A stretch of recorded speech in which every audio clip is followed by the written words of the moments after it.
Hey everybody, it's Richard with Richard Oceguera Coaching. This is this week's edition of Questions that Savvy Business Owners Ask Me.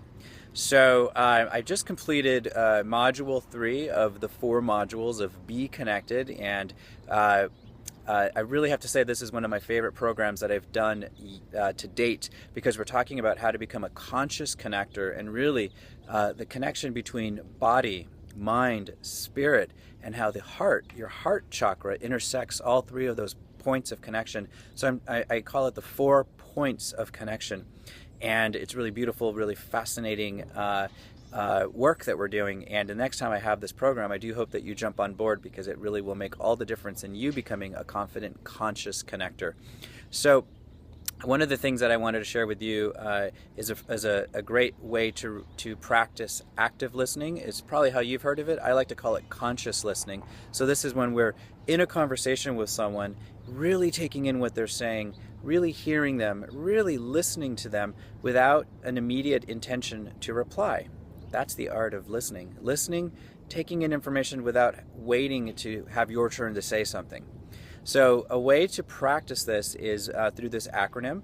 The acronym uses the letters R-A-S-A, Rasa.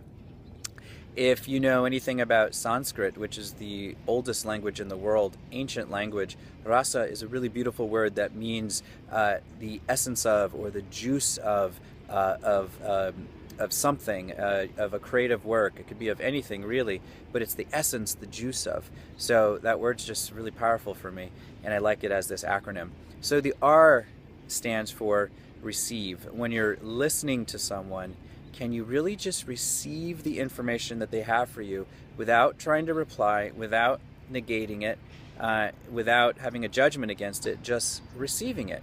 That is something that that conscious listeners are able to do. And you have to practice that. So that R is for receive. A is for to appreciate or to acknowledge. So when you're having an authentic conscious connection with someone and you're really listening to them, are you giving verbal and non-verbal cues as to what you're taking in? So it could be like a nod of the head, or literally saying mm-hmm, or yeah, or wow, or I got it. You know, that's listening and acknowledging in little words and little subtle cues that you're taking in the information. So A is for acknowledge or appreciate the information.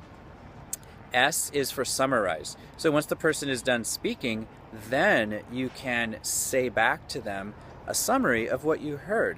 And it might sound something like this. So, James, what I heard you just say is, and then you give a succinct summarization of what they said. So that person then has an opportunity to hear that you really got what they said. And if there's any alteration or correction to that information, then they have the space to make that, or to add to it perhaps.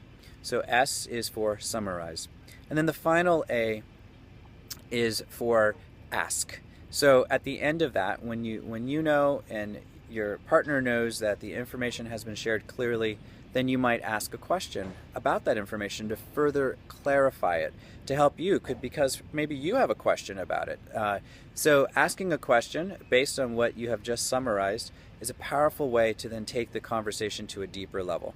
So that's a quick way to remember how to practice conscious listening. Receive, acknowledge, summarize, and ask. Rasa. So there you have it. So how can you practice conscious listening this week, today, in the next conversation that you have? Use that acronym and see how that changes the whole conversation, and helps you develop a more conscious connection with the folks that you're communicating with. All right, until next time, this is Richard Oceguera with Richard Oceguera Coaching, and be connected.